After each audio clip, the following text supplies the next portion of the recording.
weekend. And I told her, if you play the main event for 7 days, yours would be too. The moment really hit home when the queen hit the river. I got rivered, obviously. My knees buckled, for real. Very hard floor. Hit my head on the floor. So that was the worst pain of the entire thing. But it's very difficult. There's 6,420 players in this thing. So just to get down to 11 is an accomplishment. Obviously, I wanted to win. But I'm not sad. I mean, my life is pretty darn good. You know, and I'm not sad. But no sadness. No, none of that. Okay. Give me a question. Come on, somebody in the audience, just raise your hand. Hang on. I want to. Yes, sir. What's your question? What's it like, Daniel, to be the best poker ambassador that's ever been? There's a softball. What's it like to be the best poker ambassador that's ever been?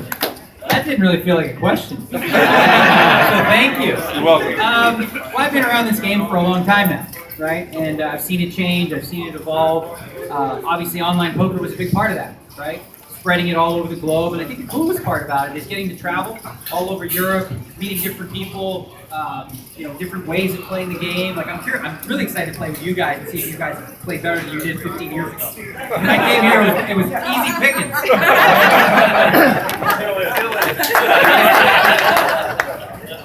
Hang on, let's see.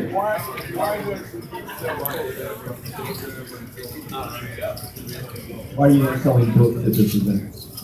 Why am I not selling books? I already got plenty of money. Yeah. Oh, okay. Amazon.com.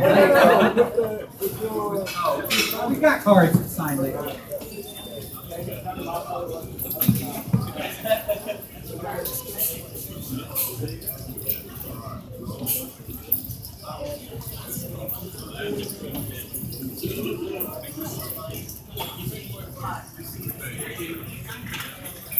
That's a great question. So, tips for transitioning from online to live poker, and he was saying, hey, when I play online, I can see everybody stacked down to the dollar. I can see the size of the pot down to the dollar. Everything it's really easy to follow, but live, it's a very different thing. What can I do to use the transition?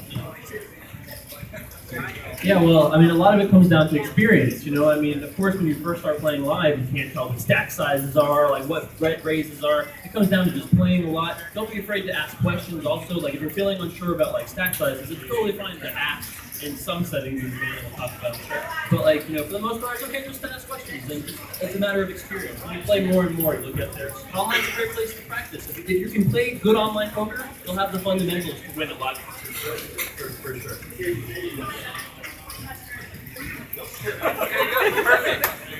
Thank you, man.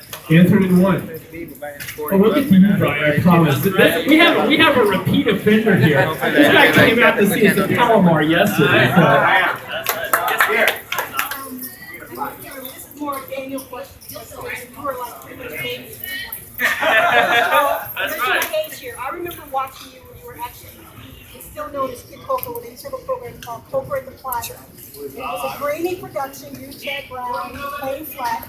And my question to you is, at that time, what were your specific poker goals? Obviously, you couldn't have foreseen what poker was going to be, but at that time, when you were just starting out, what were your poker goals? So Daniel, what were your poker goals, 12 years ago? Poker at the Plaza. Wow. Well, one thing you said was interesting. She said you couldn't have foreseen all this. I did. I did see it happen. I knew when I was a little boy I was going to be somebody. Oh, did you? Right? I was going to be special. And I'm a big believer in goal setting. Every year I write a blog in January about what is it exactly that I want to accomplish this year.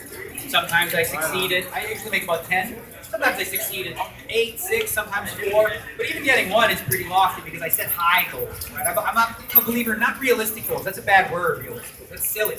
I want to set goals and see, I don't know if I can do that. Right? Otherwise, what's the point?